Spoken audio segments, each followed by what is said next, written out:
Got a 1, a 2, a 3, and a hey now. Little Mike coming at you deep from the bunker. Let's see if we got the right shot here. Isn't that funny how I always have to check? Make sure I got the correct shot. I wanted to touch on the earlier video I posted today. Very interesting piece. It's the meter. We don't know if it's a gas meter. We don't know if it's an old cab meter. We know it's a cash meter of some kind it was connected to for some type of situation. It says 5 cents cash wanted. A couple questions. A couple guys said, hey, good investment. And let's touch on that as far as an investment.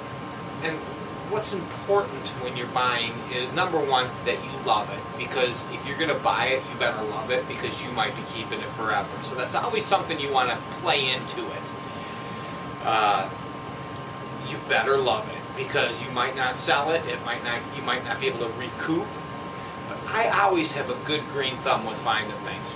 I got one guy that says to me, hey man, I wouldn't have paid more than $25 for that piece. That's cool, but I felt like stepping up to the plate for more than one reason. Number one, it's a cool piece. It's late 1800s. It's rare as shit. And for another reason, if you'll notice in that video, if you'll give it a listen, is it's a kickback. Westcott's been at that position, Wally Westcott, that antique store on West 7th and Chestnut, I want to say, in downtown St. Paul. He's been there 38 plus years. By me going there and making a purchase, that puts a little money in his pocket, allows him to make a purchase. I'm going to keep going back. I'm going to keep going and seeing Wally, because Wally is the last of a dying breed. He's the last of the old school antiquers. And yeah, a lot of the antique stores have dried up. But I think that has been their own doing. Number one, they're priced too high. Number two, they're not changing with the times. There's a way to run an antique shop, I believe. And that is simply running things through the internet first, seeing what the market dictates for a price. If it doesn't sell on the internet, then you set it in your shop for a cheap price and you blow it out, either for a beginner collector or another dealer to maybe flip it at the flea market, whatever. There's all kinds of situations where one hand rubs the other's back, etc. Now this piece, let's look at it again. Let's do a fine examination of it.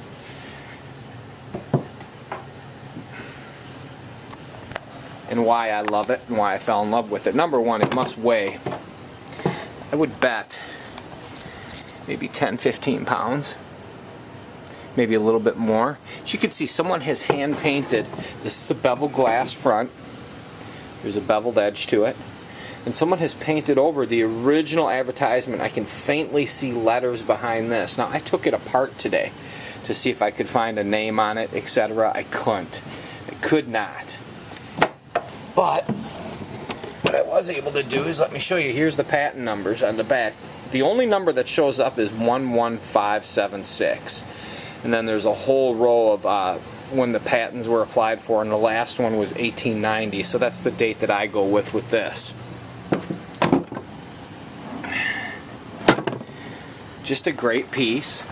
I've got a couple feelers out to guys that I know that may know what this is. Either way, this is a piece I don't mind having in my collection, and I know I can double my money. But I tell you what, I got an instinct on this one. I feel that I've got a winner here, and I think I'll do more than double my money.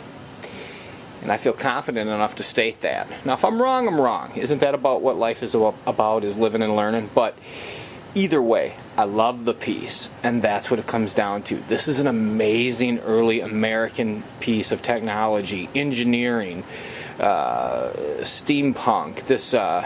It falls into so many levels of collecting. Shelf art at this point. But just a great old piece. Gotta love it. Metal mic, as always.